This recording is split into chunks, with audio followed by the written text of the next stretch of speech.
Eh bien, on y est. Après plus de 6 heures de trajet en train et les retards, malheureusement, nous sommes au fer à cheval. Vous voyez la salle des chaudrons,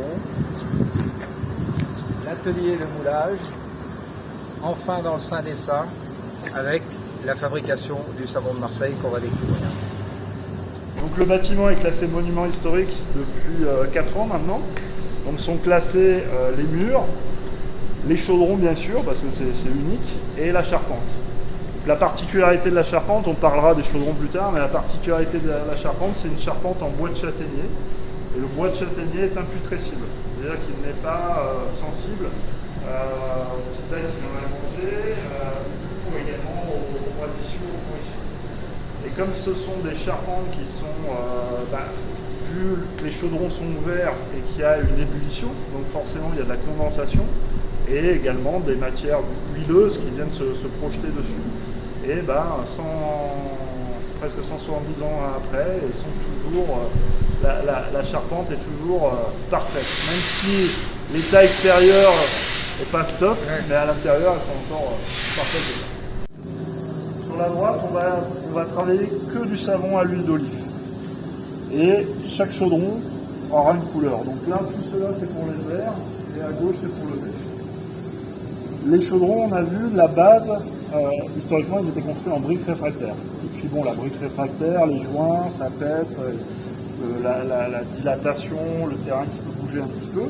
Donc ils ont suivi les évolutions des matériaux. Ensuite, ils ont été faits en béton armé. Et donc, le gabarit qu'on a là en dessous servait pour créer les moules. C'était un moule à chaudron, tout simplement. Donc les maçons tournaient autour pour construire les moules. Ensuite, ils ont été restaurés en acier.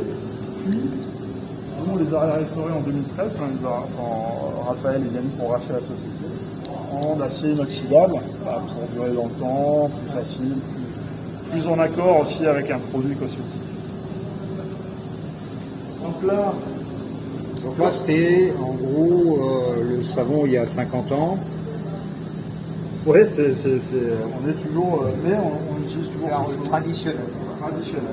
Avec l'avantage, c'est que vous avez une bonne conduction des chaleurs ici. Donc le système de chauffage auparavant qui était par la flamme sous le chaudron, maintenant le système est à l'intérieur par serpentin vapeur. Donc l'avantage, c'est que ça crée cette ébullition constante et on n'a plus besoin de mélanger. Avant, quand on chauffait en dessous, c'est comme une casserole, ça attachait au fond. Et donc les gars étaient obligés de passer avec des grosses flammes comme ça pour mélanger un peu. On ne le voit pas ici, mais on le voit sur pratiquement tous les chaudrons. Vous avez des tiges métalliques au-dessus des chaudrons. C'était des tiges de survie, parce que les chaudrons étaient plus bas, et les gars passaient au milieu pour mélanger. Et ce qui se passait des fois, c'est qu'il y avait une bulle plus grosse qui éclatait, avec une projection de savon chaud qui pouvait brûler et déstabiliser le savonnier. Donc ils étaient attachés en permanence pour ne pas tomber dans le chaudron. Les gars faisaient des allers-retours comme ça. Donc un chaudron, c'est 6,50 m de haut, 3,50 m de diamètre, capacité de 15 tonnes. Et on va produire en savon sec entre 10 et 11 tonnes à l'issue du séchage. Donc comment ça marche? C'est simple. On va alimenter par cette tuyau-là les huiles. Dans un premier temps, les huiles sont stockées derrière et sont préparées. Donc s'il y a un mélange d'huile, on mélange les huiles au préalable.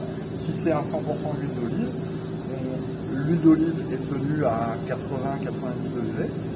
On la mène ici, on va la monter à 120 degrés. Une fois qu'elle est montée à 120 degrés, on va mettre la soude par ici.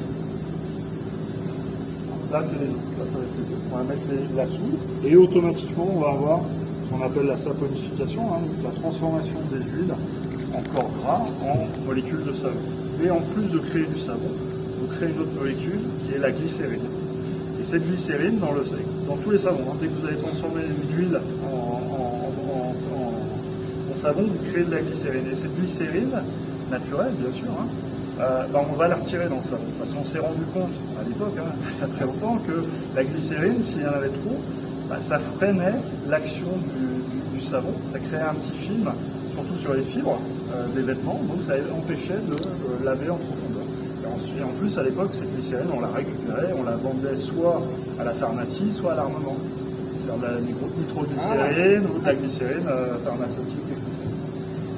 Donc une fois qu'on a ce mélange, on obtient cette pâte qui est un peu grumeuse, qui est pas encore d'une belle couleur. Et tout simplement, c'est qu'il y a encore de la glycérine, qu'il y a les impuretés des huiles, et il peut y rester des excès de soude également. Donc c'est les étapes d'après où on va, en quelque sorte, laver le savon avec une première eau salée. La particularité de l'eau, qu'elle soit salée ou non, elle sera toujours plus haute que le savon, puisque le savon, c'est les densités de l'huile à peu près. Hop. Donc l'eau va passer à travers ce savon et va faire un sorte de filtre inversé et elle va venir, l'eau salée va cristalliser la glycérine et la soude et va l'emmener au fond du chaudron. Le savon plus pur reste à la surface, les eaux avec les impuretés sont en bas. Et comme pour du vin, on va juste soutirer cette partie. Dès qu'on arrive au savon, on arrête et on va répéter cette opération entre 3 et 6 fois selon la qualité. Jusqu'à ce qu'on appelle un savon extra pur. D'où l'appellation savon extra pur. C'est lorsque il n'y a plus d'impureté à l'intérieur, que le taux de glycérine est en dessous des 1% et que la soude en est en dessous de 0,2%. Excellent, ça. C'est un petit truc à rajouter dans les explications. C'est tout ça. Mais par contre, c'est long parce que le temps que l'eau passe à travers, il y a un certain temps. Et donc, il faut, entre le début des huiles jusqu'à la fin de la saponification, mais le savon n'est pas encore sec, donc il faut 7 jours. 7 jours, tout dépend du nombre de lavages qu'on va faire. C'est plus mousse au chocolat. Ouais. Et c'est super parce qu'il y a un vrai... On est encore dans la première partie de la saponification, on n'a pas commencé à filtrer. Et on est toujours sur du savon vert. Ouais, toujours là.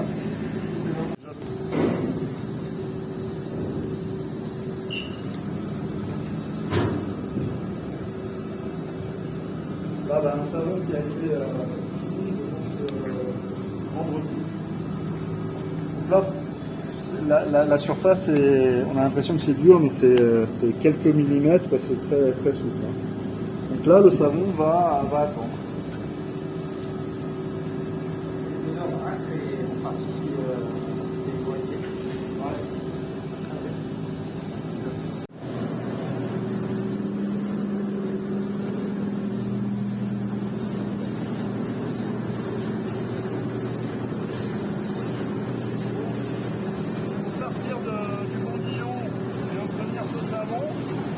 Passer dans un extrudeur. Ça s'appelle le il est encore tiède. Il est encore tiède. Et par contre, on va pouvoir encore le travailler. Et par contre, à l'intérieur, il est déjà, il est très très dense à l'intérieur. Il y a deux étapes très importantes, c'est la cuisson du savon de Marseille, qui est importante, mais aussi ça. Le fait d'avoir deux chambres de compression, ça vous donne un savon qui est extra dur, qui va durer dans le temps.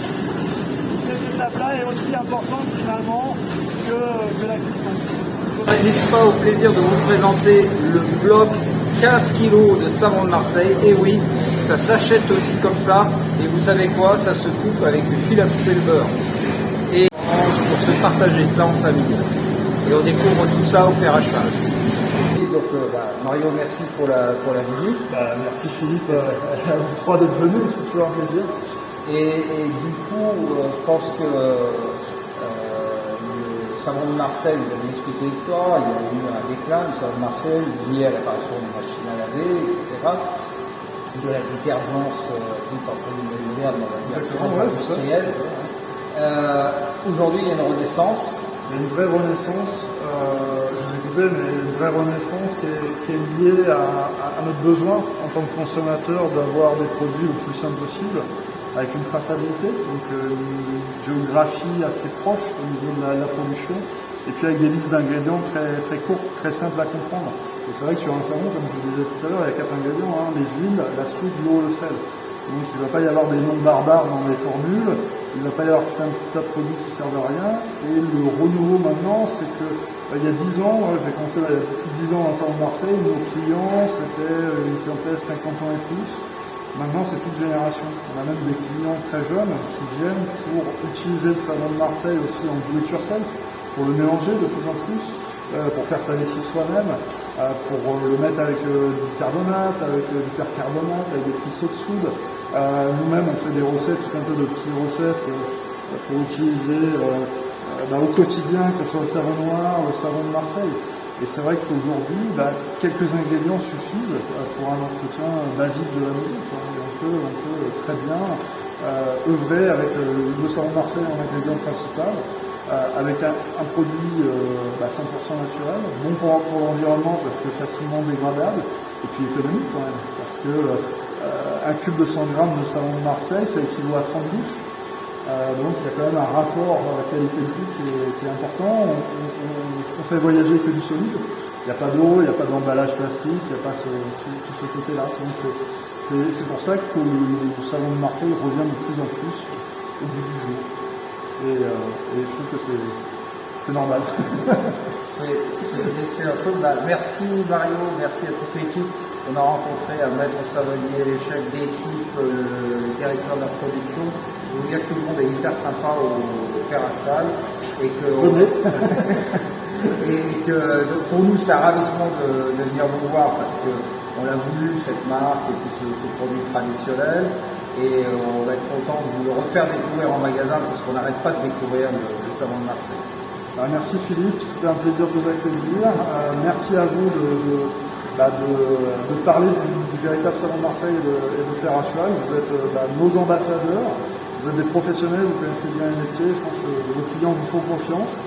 Et nous aussi, on vous fait confiance pour développer le savon de Marseille à Paris. Merci Philippe, au plaisir.